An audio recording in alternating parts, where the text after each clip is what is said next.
देर शाम बांदीपुरा के अंदर एक हैरत अंगेज वाकया पहली बार पेश आया है, जहां पर दो नामालूम अफराद ने एक पीडीडी लाइनमैन पर मुबैना तौर पर हमला कर दिया है और हमला करके उसे जख्मी कर दिया है। उसे इलाज मुआवजा के लिए डिस्ट्रिक्ट हॉस्पिटल बांदीपुरा लाया गया है। विक्टिम मेरे साथ मौजूद है, मैं जरा इनसे बातचीत करना चाहूंगा। कब हुआ, किस तरह से हुआ और कौन लोग थे जिन्होंने इसके ऊपर अटैक किया? आपका नाम जानना चाहेंगे पहले। इश्तियाक अहमद। कहाँ पे रहते हैं? नूपुरा है। आप डिपार्टमेंट में काम करते हैं? पीडीडी डिपार्टमेंट लाइन में? लाइन में। क्या हुआ एग्जैक्टली, किस तरह से और कब हुआ, कहाँ पे हुआ? मैं गया था ऐसे ही घूमने 808। कोई स्कूटी वाला फॉलो कर रहा था मुझे। मैं जब मैं रुकता था वो भी रुकता था, मैं चलता था वो भी चलता था। इसी में वो गायब हो गया। मैंने उसको नहीं देखा। फिर मैं जब पहुंचा वो बंड के पास, नाला मधुमती बंड के पास, मैं बैठा 2-5 मिनट उधर बैठा मैं। फिर मैं निकला, मैं देख रहा था ये स्कूटी वाला किधर गया, लेकिन वो फिर से वहां मैंने फिर से उसको देखा। फिर मैं निकला, वो मुस्लिम आबाद में एक गली जाती है, वो तनवीर साहब जो पटवारी था, उसी गली से मैं निकला। मैंने सोचा कि उधर से स्कूटी नहीं गुजर सके आगे, मैं उधर से ही घर जाऊंगा। इसी में पता नहीं मुझे क्या हो गया, पीछे से किसी ने वार कर दिया। इससे पहले मैं मजीद बातें करूं, मैं जरा आपको दिखाना चाहूंगा कि इनको किस तरह से इंजर किया गया है, क्योंकि ऊपर इन्हें कपड़ा डाला हुआ है। ये धारदार हथियार से इनके ऊपर मुबैना तौर पर हमला किया गया है। यहाँ पर स्टिचेस लगे हैं, डॉक्टरों ने मरहम पट्टी तो कर दी है। यहाँ पीछे बैक में भी इनको अटैक हुआ है, ये आर्म में अटैक हुआ है। और इनके कहने के बकौल के दो अफराद, दो थे या एक? दो अफराद थे जो स्कूटी पर सवार थे। दोनों ने हेलमेट पहन रखी थी। जिस तरह से मेरी ऑफ द कैमरा भी बात हुई, इनके साथ मजीद तफसीलात जानना चाहेंगे। दोनों ने हेलमेट पहनी हुई थी? दोनों ने। अच्छा।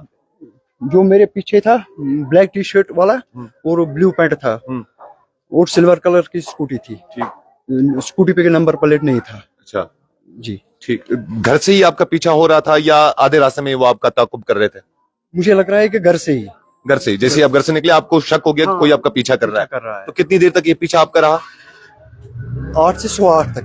15 मिनट का पीछा रहा? हाँ, 15 मिनट। इन 15 मिनट में आपने किसी को बोलने की कोशिश की या बताने की कोशिश की कि मेरा कोई पीछा कर रहा है? को भी कॉल की लेकिन उसने नहीं उठाई। दूसरे कजिन को कॉल की, उसने नहीं उठाई। तीसरे को भी कॉल की, उसने नहीं उठाई। और एक बंदा है ये लड़का, इसको भी मैंने कॉल की, इसने भी नहीं उठाई। फिर मैं लास्ट में आपने पुलिस स्टेशन क्यों नहीं कॉल की? नंबर नहीं था। अच्छा, आपके पास नंबर नहीं था। ठीक है। आपको इससे पहले कभी भी किसी के साथ कोई लड़ाई हुई थी, कोई जाती रंजिश या घर का कोई ऐसा तनाजा, जिस घर का तनाजा जी केस जिसमें आपको ये लग रहा है कि एसीआर साहब के पास भी केस चल रहा है? ठीक, मतलब ऐसा कोई तनाजा है?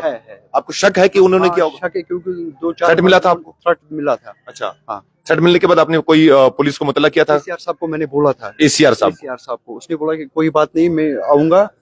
मैं परसों उसको बोला था, उसने बोला कोई बात नहीं, मैं एसपी साहब से बात करूंगा इस बारे में, कोई टेंशन लेने की कोई जरूरत नहीं है। जमीन का तनाजा चल रहा है? जी हाँ, जमीन का तनाजा चल रहा है। ठीक है ठीक है। तो ये दो अफराद थे? दो। पहचान नहीं पाया आपको? पहचाने, black T shirt, blue pant और सिल्वर कलर की स्कूटी थी। बिना नंबर प्लेट की? बिना नंबर प्लेट की। आपने पुलिस को मुतल्ला करवा दिया? अभी नहीं। आपसे जानना चाहूंगा, क्योंकि आपने मुझे इन्फॉर्म किया इस इंसिडेंट के बारे में, क्या आपने पुलिस को इन्फॉर्म कर दिया? पुलिस को इन्फॉर्म हुआ, वो पुलिस यहाँ आई थी। अच्छा। वो अपनी अब हमारी अपील यही रहेगी जहाँ के पुलिस थे कि इसकी पूरी तहकीकात की जाए, क्योंकि ये पहला इंसिडेंट है बांडीपुरा में। पहला है और ये आखिरी भी होना चाहिए, क्योंकि ये इससे तो हमारा माहौल खराब हो जाएगा। इतना में बांडीपुरा पुलिस तो काबिल पुलिस है, उसमें तो कोई शक दो शक, अब वो कुछ भी कर सकते, कोई भी कत्ल निकाल सकते। ये तो मामूली मसला है। अब जिन्होंने ये किया है वो अगर खुद ब खुद, मुझे लग रहा है कि उनको खुद ब खुद आना चाहिए थाने में या कहीं, या मसला, क्योंकि ये तो बहुत बड़ा वाक़ा है। या नजरों में तो भी लगता है मामूली मसला है, मगर मुझे लग रहा है ये क्योंकि इससे क्या हो गया था, अब शाम के टाइम हम जैसे लोग बाहर नहीं निकल सकते हैं। अब दिन में जब ये हालत हो गया, शाम के टाइम कौन निकलेगा बाहर? जैसे आप हमारे यहाँ पर मीडिया के साथ वाबस्ता हो, आपके लिए भी एक खतरा बन गया। जैसे मैं भी ड्राइवर के साथ वाबस्ता हूँ, मेरे लिए भी एक खतरा है। जो भी अभी ये एक आम पीडीडी का मुलाजिम, इसके जब खतरा है, अब तो इसमें यहाँ तो कोई सेफ नहीं है। अब हमारी अपील रहेगी यहाँ पर हमारे एसएसपी साहब, हमारे डीएसपी हेडक्वार्टर, हमारे डीएसपी एसओजी उनको और यहाँ के एसएचओ साहब से अपील रहेगी को इसमें संजीदगी से इसकी तहकीकात करे और जो ये मुजरिम है उनको काफी कदार में पुछाए। ठीक है। आपसे एक आखिरी सवाल मैं जानना चाहूंगा, आज दिन भर कोई ऐसी कॉल आपको मौसूल हुई जिसमें आपको कहा गया कि आपके ऊपर हमला कर देंगे? पापा को मिला था कोई लड़का। आप बताएं आप क्या लगते हैं इनके? ठीक है, बताएं। कौशल पढ़ते करते बोलिए क्या मामला? ब्रोट वन टाइम में फोन नंबर दे। अच्छा ठीक। पत वो रात के ओत्र फोन नंबर दे अड़ मज मे दोस फोन नंबर सुन दिवान कासे मगर नफर तो जान ब तम दुश्वे जानक ब कम छ त क्या गो तशु पुरुषा की क्या मामला पुरुष जमीन मसला है जमीन वो जमीन लड़ाई छी जमीन लड़ाई हुन छी नतीजा नतीजा ठीक तम ना सोनो इकिस तम नाव जान बिक्स ना अकबा तम इज के सुकुटिश तिंजे मोल छोस में तम स मैकेनिस चलें ये शक जाहिर कर रहे हैं कि जमीन का तनाजा था और उसी तनाजे के चलते ये अटैक हुआ है देर शाम करीबन 8:15 के आसपास ये अटैक नाला मधुमती के किनारे पर हुआ है और इनके बकौल की जब ये घर से निकले तभी से इनको शक हुआ कि 2 अफराद स्कूटी के ऊपर इनका पीछा कर रहे हैं और शक होने पर इसने घर से अपने रिश्तेदारों को या अपने अजीज वकारों पर दोस्तों को कांटेक्ट करने की जरूर कोशिश की है लेकिन वक्त पे फोन किसी ने नहीं उठाया जब तक इनके ऊपर अटैक हुआ और अटैक इस शिद्दत का हुआ है कि कुछ टांके भी लगे हैं बाजू के ऊपर पीछे कमर में भी चोट है लेकिन पुलिस अब जो है डिस्ट्रिक्ट हॉस्पिटल ऑलरेडी आई हुई थी पुलिस पार्टी और उन्होंने